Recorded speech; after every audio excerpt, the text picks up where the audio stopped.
Hello and welcome guys. तो आपके अपने यूट्यूब चैनल पे आप सबका बहुत बहुत स्वागत है। हमेशा की तरह आज भी हमारा एक टॉपिक है जिसका नाम है फंक्शन। जी हाँ, आज हम पढ़ने वाले हैं C++ फंक्शन के बारे में। तो क्या होता है ये फंक्शन, कैसे काम करता है, कैसे बनाते हैं, किस लिए बनाते हैं, तो ये सब आज हम जानेंगे इस वीडियो में।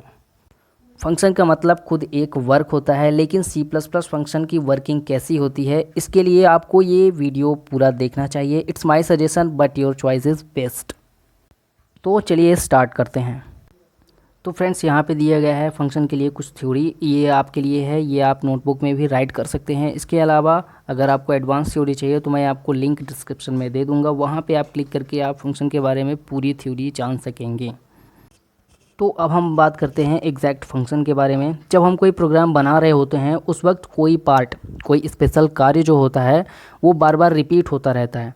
जैसे कि एज एग्जांपल मैं लेता हूँ सिंपल इंटरेस्ट निकालने के लिए। अगर एक पर्सन के लिए सिंपल इंटरेस्ट निकालना है तो आप सिंपल 4-5 लाइन का जो सिंपल इंटरेस्ट का कोड है वो लिखोगे, यानी एक यूज़र के लिए हो गया। अब अगर मैं कहूँ कि आपको वही सिंपल इंटरेस्ट 1000 लोगों के लिए निकालना है तो आपको वो बार बार 5 लाइन लिखना पड़ेगा हर यूज़र के लिए। तो ये गुड प्रोग्रामिंग नहीं होती है। यहीं पे यूज़ किया जाता है फंक्शन का। यहाँ पे जो 5 लाइन का कोड होता है सिंपल इंटरेस्ट के लिए, तो उसे हम बना देते हैं एक फंक्शन कि जब भी हमें सिंपल इंटरेस्ट किसी भी यूज़र के लिए निकालना पड़े तो मैं उस फंक्शन को कॉल करूँ और जो उसके अंदर कोड लिखा है वो रन हो और उसका सिंपल इंटरेस्ट फाइनली मुझे मिल जाए। तो उस फंक्शन का कोई नाम भी होता है। जैसे मैंने उस फंक्शन का नाम अगर मैं रख दूँ सिंपल इंटरेस्ट, तो सिंपल इंटरेस्ट नाम से मैं जब उसे कॉल करूँगा तो उसके अंदर लिखा हुआ कोड रन होगा और मुझे रिज़ल्ट मिल जाएगा। तो फाइनली मुझे 1000 यूज़र के लिए बार बार अलग अलग कोड नहीं लिखना पड़ेगा। इस प्रकार हम 1000 नहीं लाखों यूज़र्स के लिए सिंपल इंटरेस्ट काउंट कर पाएंगे और हमारा प्रोग्राम भी काफ़ी ज़्यादा बड़ा नहीं होगा और इसे गुड प्रोग्रामिंग भी माना जाता है। तो ये एक फंक्शन का सिंटैक्स है, इसमें रिटर्न टाइप लिखा हुआ है। रिटर्न टाइप मतलब कि आप फंक्शन कुछ ना कुछ रिटर्न करता है तो आप उसे किस टाइप में एक्सेप्ट करना चाहेंगे, इंटीजर टाइप में, फ्लोट, तो वहाँ पे ये लिखना पड़ता है रिटर्न टाइप पे। और फंक्शन नेम उसके बाद लिखा गया है। पैरामीटर लिस्ट मतलब कि आप रन टाइम पे फंक्शन को आप कोई वैल्यू देंगे और फंक्शन उस वैल्यू को प्रोसेस करके देगा। उसके बाद फंक्शन की बॉडी है। तो इस प्रकार से फंक्शन का सिंटैक्स था।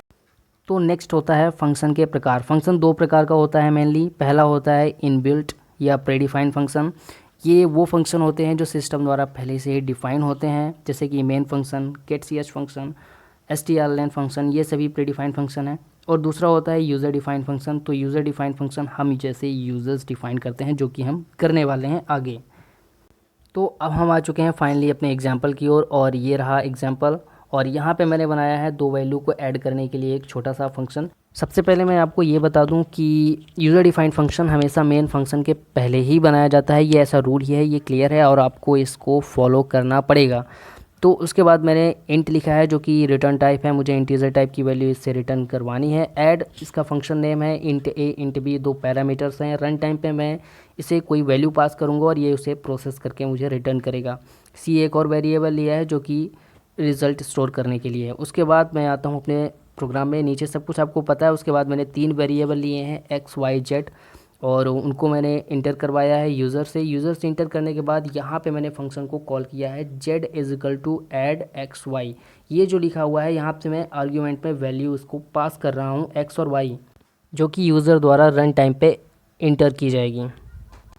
Z is equal to add x and y, ये वाली लाइन बहुत इंपॉर्टेंट है क्योंकि यहाँ पे फंक्शन को कॉल किया जा रहा है, साथ ही में आर्गुमेंट में वैल्यू भी पास की जा रही है।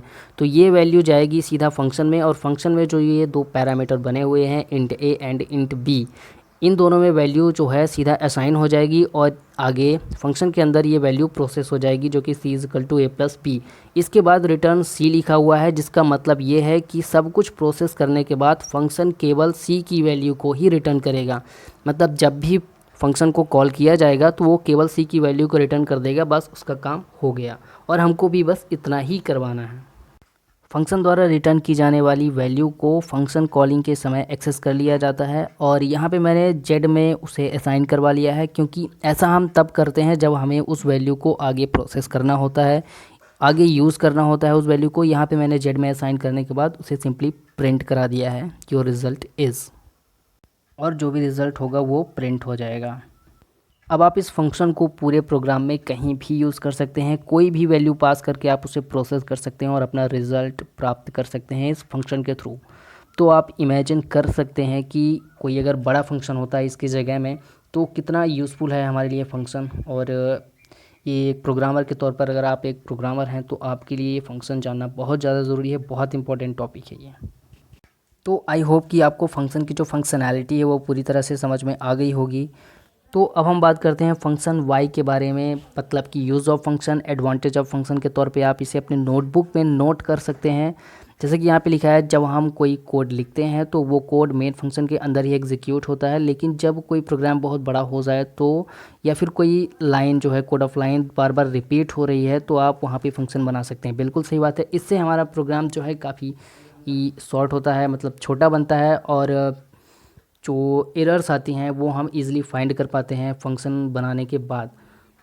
ऐसा इसलिए होता है क्योंकि जो फंक्शन होता है वो एक सब प्रोग्राम होता है अपने आप में, मतलब कि एक बड़े से प्रोग्राम को हमने छोटे छोटे पार्ट में डिवाइड कर दिया है, और जो छोटे छोटे पार्ट होते हैं उन्हें बनाने में और उन्हें डिबग करने में काफ़ी ज़्यादा आसान होता है, ये आप भी अच्छी तरह से जानते हैं।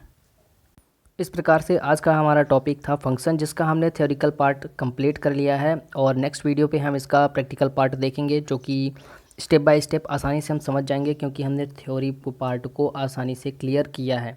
तो थ्योरी पार्ट मैंने इसीलिए पहले बताया था क्योंकि मेन जो कॉन्सेप्ट होता है वो थ्योरी में छिपा होता है, और थ्योरी समझना बहुत ज़्यादा ज़रूरी होता है। तो फ्रेंड्स, मिलते हैं अपने नेक्स्ट वीडियो में इसी टॉपिक के प्रैक्टिकल पार्ट के साथ। तब तक आप लोग थ्योरी को पूरी तरह से कंप्लीट कर लीजिए। Thank you, thanks for watching.